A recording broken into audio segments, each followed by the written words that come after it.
right, we've heard from the politicians on all of today's top stories. Now it's your turn. We're live and we're ready to hear from you. This is Raw Politics, your call.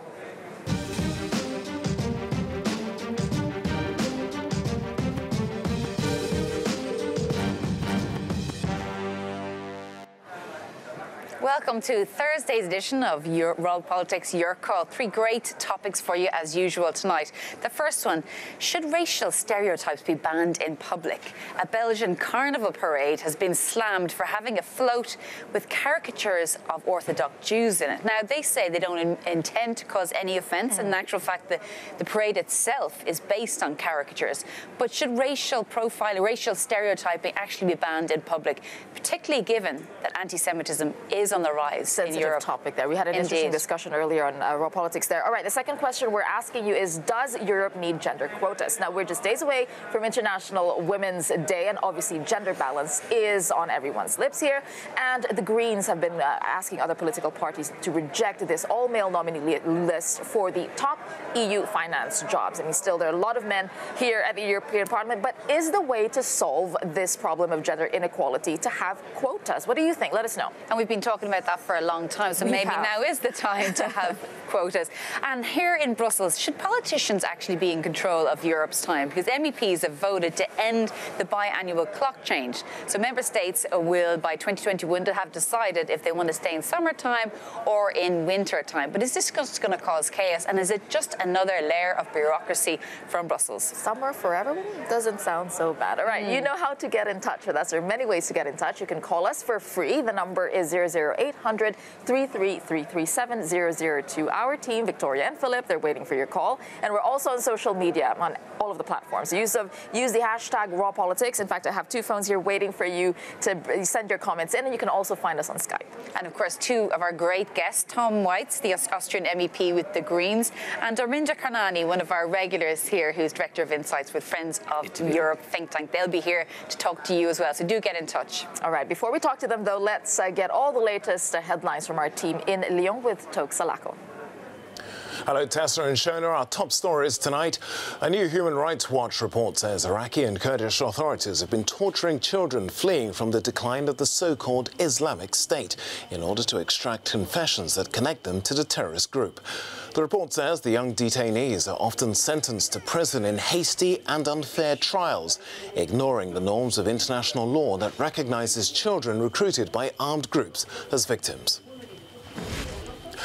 Difficult with a robust exchange of views. That's how the UK government has described its latest round of Brexit talks with the European Union, adding that negotiations are ongoing.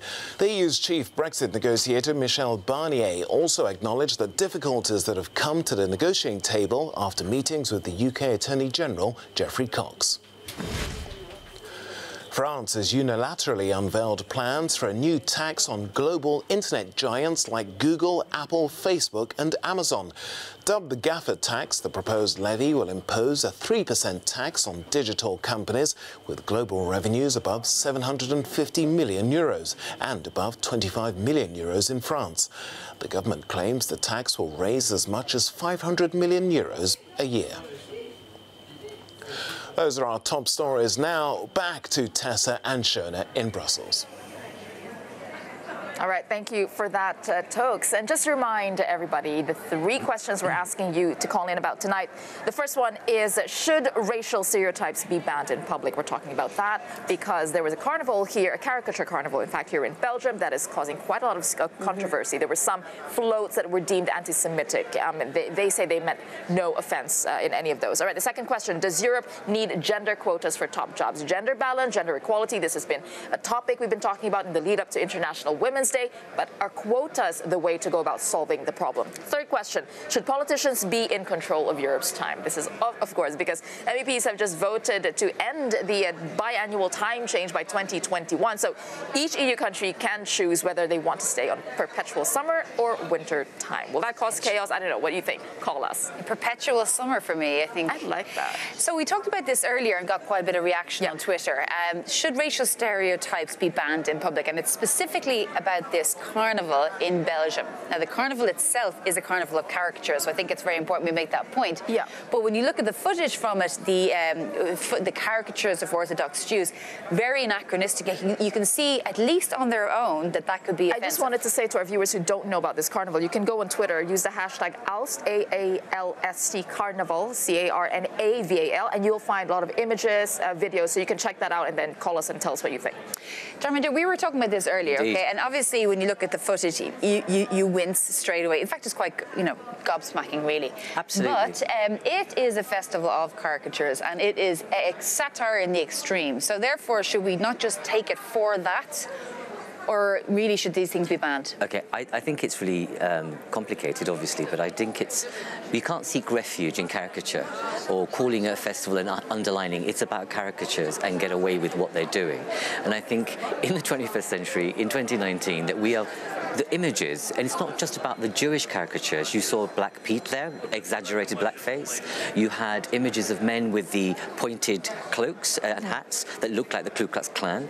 And really, does this actually communicate the kind of community it wants to be in Ulster? I don't think so. But also, imagine for a moment, if the whole float, the whole carnival was about women dressed in salacious fashion, exaggerated, would we accept it? We wouldn't. And the point I'm making is that we've learned through history that actually stereotyping and exaggeration of that kind can lead to violence, discrimination, etc. and so forth. So why are we excusing it simply because it's a caricature festival? You can't seek refuge for that, the issue of promoting racial stereotyping as a result. Just to bring in the opinion we had today on World Politics, which was one of the MEPs, who's Belgian, in fact, Maas de Mesmaker, who was saying, well, look, this is, we've never been to a Flemish carnival. This is normal for, people accept it as poking fun, and there's no preference for just poking fun at one type of group of people. It's everybody. So this was what he was saying as well. I wouldn't immediately say that we should ban everything that kind of gives the impression to have a tendency of discrimination. But I think, what I've seen here is just not funny. So I just ask myself, why are they putting it on a carnival? The Jewish community is pretty good in making fun about their own behavior and their own life. They're pretty good in that. But putting Orthodox Jews on a pile of money is just serving a stereotype, which was the base of very cruel parts of history that we had in Europe, and especially in times where Orban, as an example, claims that a Jewish person that is very rich, like Soros, is controlling the whole European Parliament. I think that's ridiculous. Indeed, this is just serving. Yeah, this is just serving the stereotype. And I think the public officials should actually clearly state that this should not be part, not even. Okay, let's bring in a caller that we have. John from Surrey. John, should racial stereotypes be banned in public? What do you think? Well, I don't think so, because I think, again, this is another classic case of political correctness going into extreme. Satire is a very important part of our social lives. We've always poked fun at all sorts, and obviously, it goes without saying that there's an element of stereotyping in any satire. When you joke about the Scots, for being miser, the Irish, whatever, and so on. So, so this has always been part of our culture, and I don't think there's any harm in it. I saw the carnival. Obviously, I wasn't there. I didn't see all the details, but I doubt that there was any malice intended. And if we're not careful, then this is, a bit like freedom of the press. If we have too much censor, then it's like Big Daddy sitting there dictating to society, to individuals, how they should behave all the time. I think that's even more dangerous. Right. John, just a quick question before we go to our guest. Do you have any, you're talking about political correctness, but do you have any red lines on that you don't want to be crossed when it comes to poking fun or satire? I think it depends on primarily depends on the intentions of the people doing it. This is obviously a carnival. They have it every year. I doubt that any of the people involved had any intentions of anti-Semitic intentions there. John, can I ask you, do you feel that there can be a relationship between the imagery that you see and the impact it has on a wider society? Let's imagine children. Let's imagine people with racial motivation. Let's imagine just a wider community. Now, motivation and intention obviously sometimes doesn't really matter. This is a public display. This is a public place at a public carnival. Do you think there's a link sometimes between stereotyping and the impact of violence and discrimination in our society? Well, to be honest, I can't answer that. You know, I don't know enough. I haven't done any research. Obviously, one always hears about the impact of television, cinema on behavior of people in society. For instance, I recently heard an expert saying that there's probably a link between violence in the States because of there's so much violence on the screen in the States. So there could be an element of that. But I think we ought to be careful not to demonize every event. I mean, this is obviously a carnival, so they have to poke fun. And the people who are designing this, they spend hours and hours designing all sorts. I mean, can we also perhaps look at all the other elements that were there? For instance, sorry, can I just say, for instance, we often see nowadays all balloons and so on about Trump, wherever he goes and wherever there's an event, some sort of international event. So do we say that we should stop these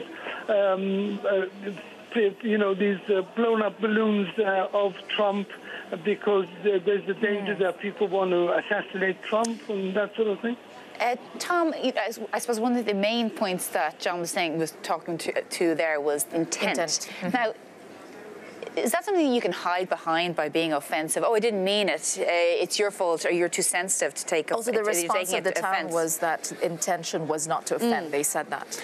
I think intention plays a role. I wouldn't underestimate it. But still, I mean, on these stereotypes, you can make jokes about Austrians running around in traditional clothes or something that has some truth in it. Yeah, you can make jokes about Scots in skirts. Yeah, there's some truth in it. But that stereotype that Orthodox Jews sit on piles of money, this is just a creation of a Nazi regime at the end of the day. Well, what about the fact that if you offend everybody, then everybody has their racial stereotype? He mentioned Catholic, their Irish people, blackface, Ku Klux Klan. That maybe what we're doing is poking fun at people who engage in racial stereotyping rather than the stereotypes themselves, or is that just too complicated?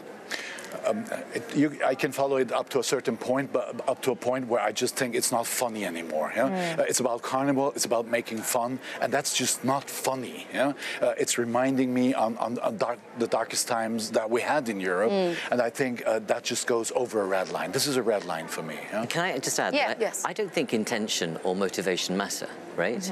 And to say that we offend everyone, therefore it's okay, is also not acceptable. We've lived in a society and lived through times where we know discrimination takes place. We've seen the relationship between stereotyping and violence on women. We've seen the relationship between stereotyping, the violence on men and black men and black women. We've seen the impact of stereotyping on the discrimination meted out against women in terms of sexual harassment, etc. Those are things that we've lived through. We've researched them, we know that, and that's why regulation has been created. And here we're having a conversation saying, actually, it's okay to have a blown-up caricature of a Jew sitting on a bag of money, having figures walking around in Ku Klux Klan, paraphernalia, and having Black Pete exaggerated with exaggerated black features. It's anachronistic, as you said earlier. It's out of touch, and this is a community festival. Let's not forget that it's a community festival. What is it saying about the motivations of those people to actually even create those type of images and say, actually, what is it saying about you and how you hold your own community? Sure, and I wonder where culture plays in here. All right, I want to bring another caller, and thank you, John from Surrey, for calling earlier. And I'd like to bring in Seamus, who is in the Netherlands. Seamus, what do you think? Should racial stereotypes be banned in public? Yeah, I'm absolute agreement, especially with the Austrian gentleman who has outlined a very important point that, there's been a red line crossed here. There needs to be a serious look across Europe about these circumstances, which regard people being identified because of their gender, their colour, whatever. So really and truly, I'm in total agreement with a ban immediately. Should the carnival be banned altogether, or do you think that they should just, rethink their strategy? Well, that's an important point. Yes, of course. I don't think that the carnival should be banned, but I think the sort of floats that promote that kind of message really should not be allowed. But I mean, the carnival is a carnival of caricature. So are you saying maybe they should just temper down the level of caricaturing and the level of stereotyping? Well, it's a very thin line. It's a really thin line that prevails. Actually, we do want to hear from people who will defend the carnival as well, especially if you're Belgian and you attended and you enjoyed. Yeah. And what's your intent behind it? The other point to explain to us, and I want to bring up something you brought up, Shona, actually before the show. It was Charlie Hebdo. You were saying, oh, is it like Charlie Hebdo? So where that was a discussion raised in France as well. So where do you draw the line between acceptable caricature, or is offence part of caricature and political satire? I don't know. It is. I mean, there's a fine tradition of political satire. We know that, and it's played a really good part in being able to have the flow of freedom of oxygen about actually political debate. And that's important, absolutely important to have and to retain. And no one's actually suggesting that you don't have that freedom of expression.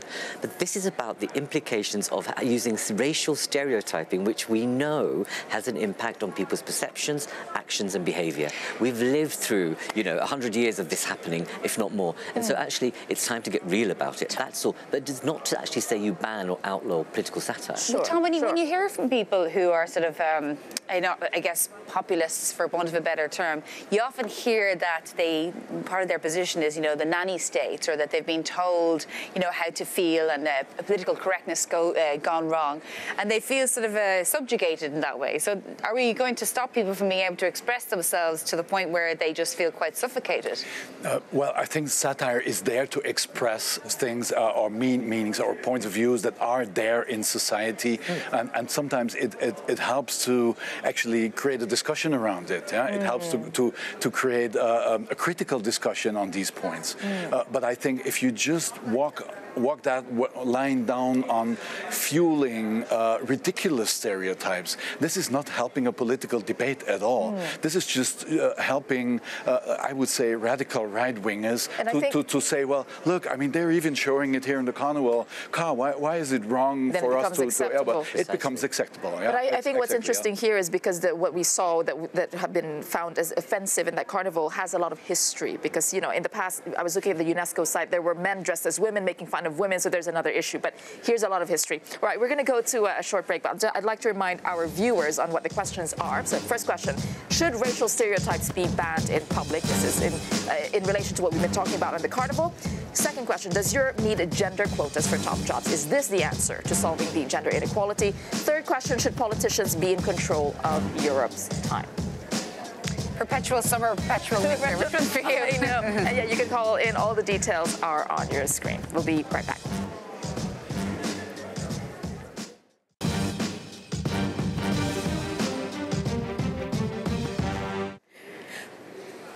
Welcome back to Raw Politics, Your Call. Just a reminder, viewers, we are asking you 3 questions tonight. The first question is, should racial stereotypes be banned in public? This is in relation to the outcry that's caused by this Belgian carnival here, where there were caricatures, this huge political caricatures, racial caricatures, and it has been slammed as anti-Semitic. Second question we're asking, does Europe need gender quotas for top jobs? Is this a solution to gender inequality? Third question, should politicians be in control of Europe's time? This is in relation to the time change. 2021, EU nations have to choose whether they're in perpetual summer or winter time. So do call. All the information's on your screen.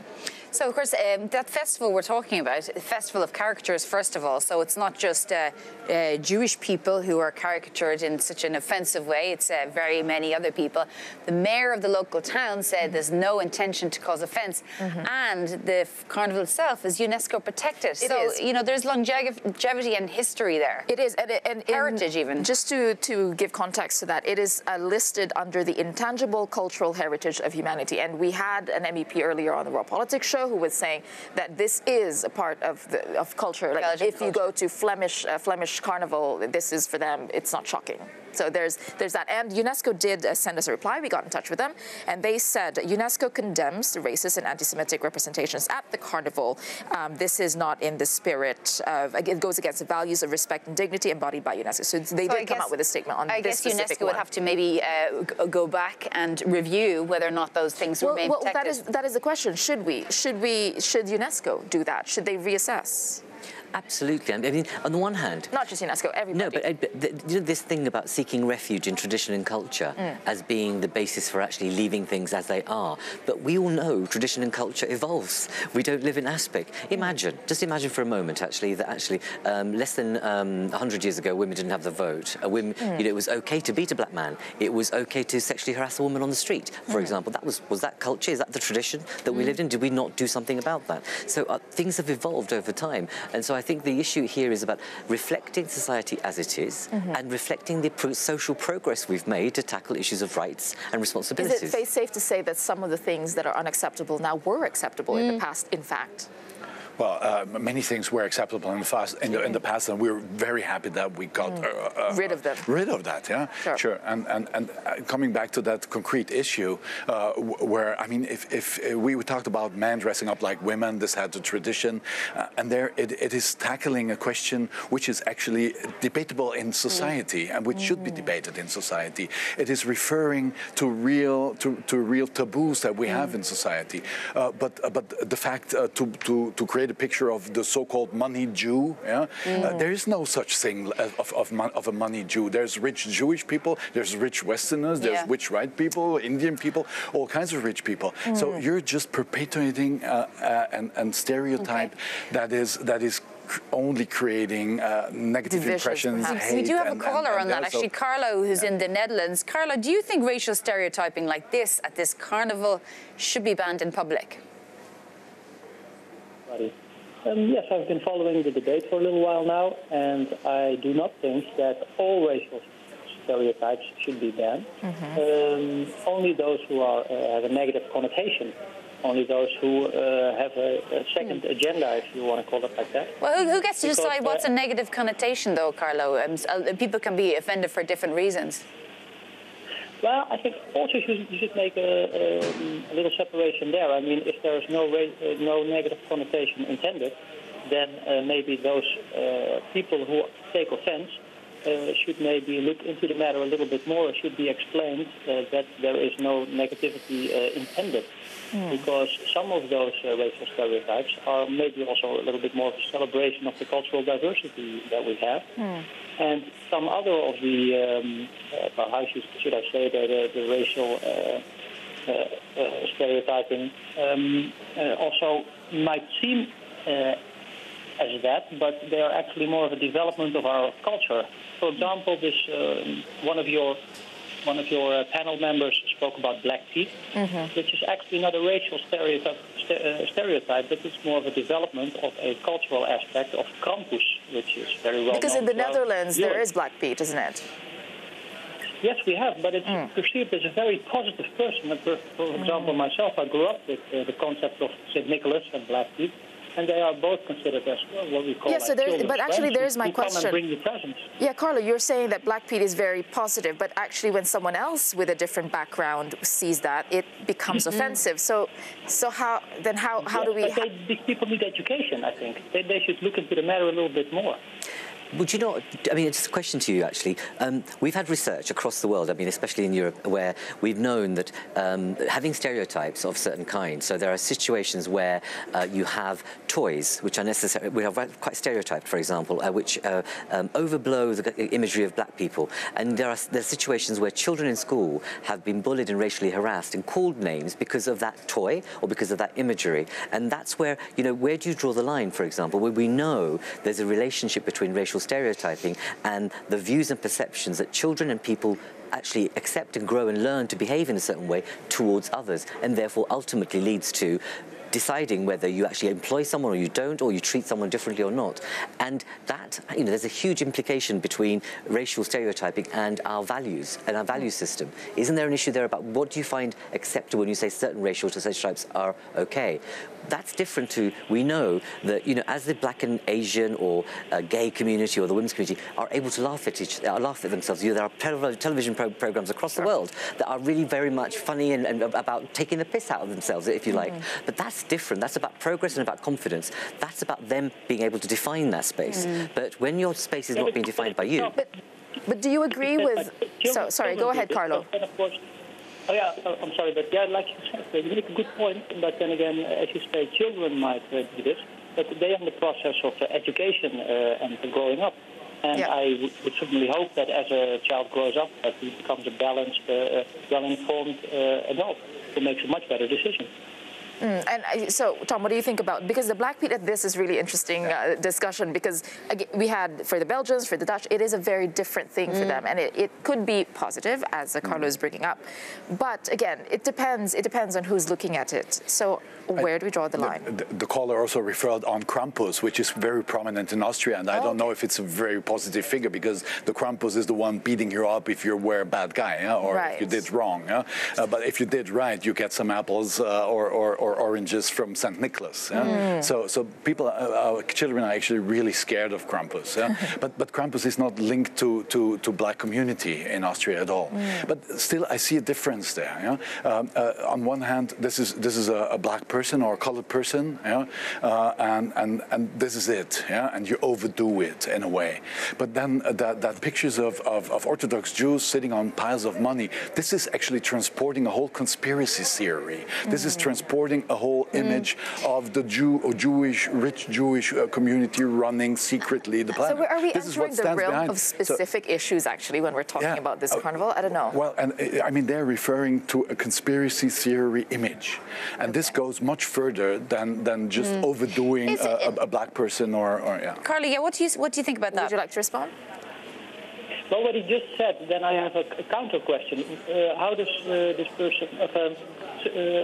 how do you feel about the fact if people only dress up as let's say, an Orthodox Jew, without the bag of money, of course, but let's say with the black hat and the hair, the curls that they often wear, the Orthodox Jews? How do you feel about that? I would still be careful. Is that offensive? I find it offensive. If you ask the community that's being actually reflected, they will be offended. And you have to ask yourself the question: why do it? What's the motivation? What's the need to be able to do that? How does that bring a community? What are you celebrating? Are you actually celebrating satire? But the choices you make of the figures that you choose to satire has an important element about what you're thinking and what you're saying about community. And actually, when you choose to say, actually, we won't put up the big balloons, but actually we'll dress up or we'll black up as a black person, that's not offensive. I'd say it is. And many people in the black community would find so equally. And we've moved through this debate in the past 50 years. Don't forget, it was only less than 50 years ago in the UK and elsewhere that you could not walk into a cafe, a restaurant or a cinema if you were black or Asian. Right. Okay, thanks very much for that, Carlo from the Netherlands. And we're just going to leave you with one comment before we go to a break. This is Mark Botte saying people today are too sensitive as well. They cannot have a decent civil discourse based on facts. Too many are quick to cast aspersions, so the topic gets lost in conversation. I think we're actually drawing at the conversation pretty well here. That's one opinion. So do get in touch with us. All the information is on your screen. And just to remind you before we go, should racial stereotypes be banned in public? Question number 1, does Europe need gender quotas for top jobs? Should politicians be in control of Europe's time? All right, we'll be right back.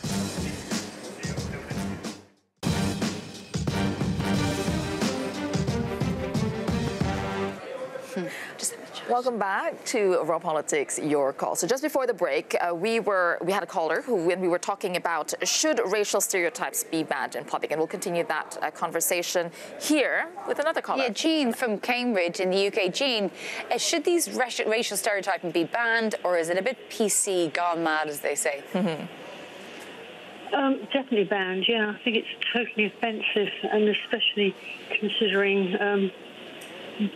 Brussels is at the heart of Europe, and considering Europe's unfortunate, shall I say, history. And I think it's very dangerous, offensive and shouldn't happen. I'm surprised it was allowed to go through. You can talk about a First Amendment and freedom of expression, but that is no excuse. Okay, just to clarify that this carnival happened in Aalst. It is, you're right, it is in Belgium, and that it is also a UNESCO-backed, as a cultural heritage-backed carnival. All right, Jean, so you think that this is outrageous? You think this should not happen at all, the carnival? No, not the carnival. I mean, sure, have some. Well, yeah. I mean, not a Jew with money. I mean, it's just so totally wrong, especially for Europe. All right. At the heart of Europe as well. Darminda, most people who are suppose calling in are saying that the idea of it, the character, whether they've seen it themselves, and you can get it on Twitter, it's making them wince straight away. And we talked about it earlier in Raw Politics. The right-thinking member of society finds this offensive, so therefore it is. Yeah, completely. Especially when we've lived through the world that we have in the past. Let's say the social progress in the past 50 years, as women, men, lesbians, gays, black, white, etc. You've seen progress happen, and we know that that imagery is wrong. And here we are, living through it and trying to defend it. There's no absolute freedom of expression. Let's not forget that. Because if there was, then we would not be living in the times that we are. That's why we have the European project, because of the values that we will never do what happened in 1930s, for example. But it would be really interesting to hear from callers. It would, those of you out there who are reflected in this imagery, whether you're a Jewish, black woman, it would be really good to hear from you and tell us what you think about this actual carnival and whether you think it's offensive to you or not. Because it would be really good to have that point of view from callers also. And Jean, of course, we're sort of focusing on the caricature of the Orthodox Jewish person on a pile of money, but there are many people within this parade. Do you think that all of it is offensive? The idea that you'd have someone imaging of a black person or the Ku Klux Klan or a Muslim person, for example?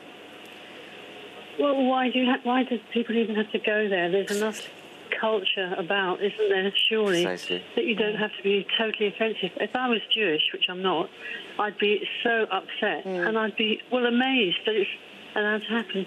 In England, of course, we have race relations laws. Indeed. And that wouldn't happen. Precisely. Tom Waits, I just think of Tom Waits, sorry. Does it sort of promulgate the idea of, I suppose, white superiority in a way? Because it's like there's no white people being stereotyped in this carnival. It's either, traditionally European white people.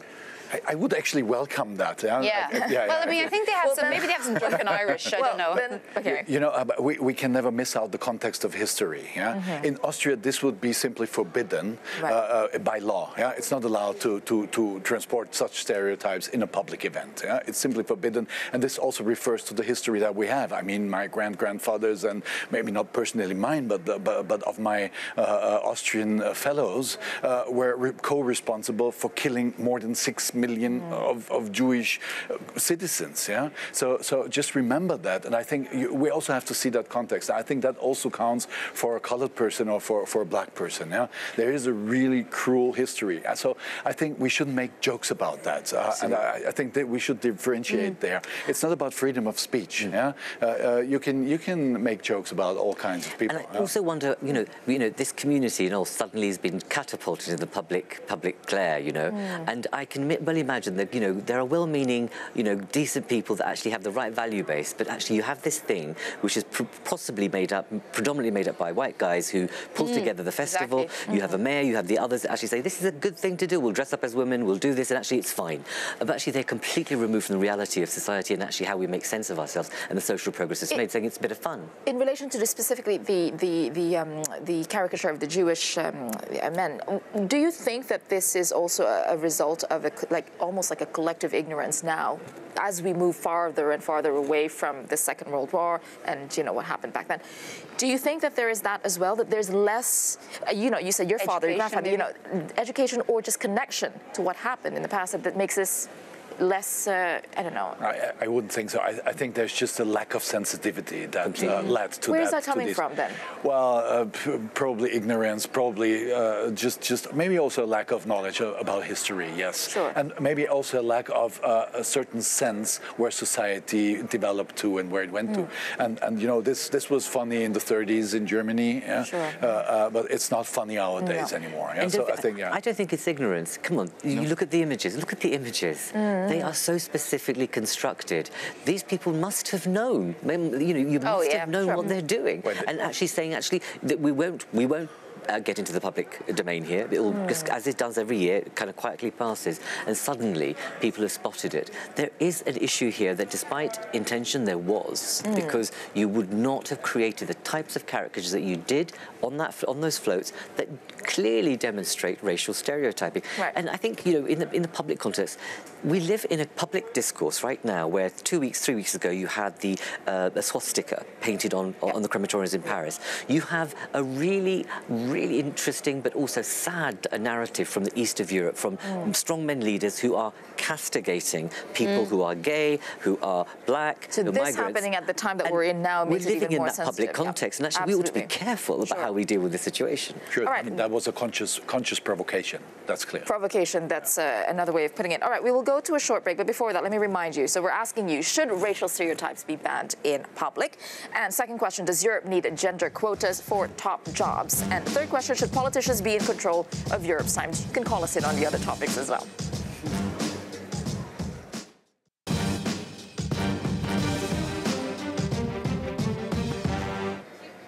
All right, welcome back to Raw Politics, Your Call. Now, a lot of you have been getting in touch and calling us on our first question, should racial stereotypes be banned in public because of the carnival here in Aalst in Belgium?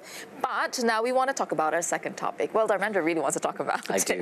And the second question is, does Europe need gender quotas for top jobs to solve the problem of gender inequality, that still persists, especially even here in the European Parliament? I think 37% only are women MEPs. So, yeah, Darmendra, quotas, are you for it? Okay. I don't believe that we should reserve certain groupings of jobs just for certain communities, but I do believe that we should have targets. This grouping of institutions serve a population that 50% is women, but it's not reflected in the senior jobs, in the top jobs, and across the union. And also, I think it's really high time that, don't forget, over 100 years ago, women didn't have a vote. Women had to come together to actually cry out for a vote, and then we've seen the development since then. Yeah. We do need to make sure that we have regulations in place and target setting in place, so this institution reflects the society it serves. But I just wonder if it's a forcing. I'll put this to Tom, because the Greens have asked other political. You're from the Greens. Asked other political parties to reject this all-male nominee for the top finance jobs in the EU. And I'll just let you know the numbers. There are only 3 women out of 42 in the top finance jobs, right? Indeed. So is that the way to go? It almost feels like you're imposing, and then don't you think women might feel like, oh, so now I'm the token woman? No, well, I'm sure there's competent women around that will be capable to do that job just as good as the male candidates that we've seen here. And it's really poor that it doesn't go by itself that we also look into female candidates and propose female candidates more than it's done up to now. And it's actually a poor sign for our society that we even need quotas or could need quotas to empower actually or enable our system to really pick up competent women into these positions. And I think it's really important that you've set this out, because actually it's unacceptable that in this day and age that you've got a lineup of all male, all white candidates for a senior job in a financial institution. Think about it. We know, neuroscience has told us, women can make better decisions, especially if there's more of them in decision making. Some people would say that there's more men in finance in the industry. That's what some people would say. Precisely, and that's why I think for a top job like this, you really need to be thinking about getting more women into finance and into senior positions, and they are there. They're absolutely available. But this process is completely not transparent. It doesn't work in a way that actually inspires confidence in the institution, but actually, how can you have an all-male, all-white lineup? Well, very quickly, because we don't have much time. Go ahead. Well, there's another level. I mean, I can't interfere into companies easily, but we're here representing European population, and we should also have a representation. I'm actually curious if other political parties will go the way that the Greens went. All right, we have time for our last word. Let's go to our last word on tonight's Your Call.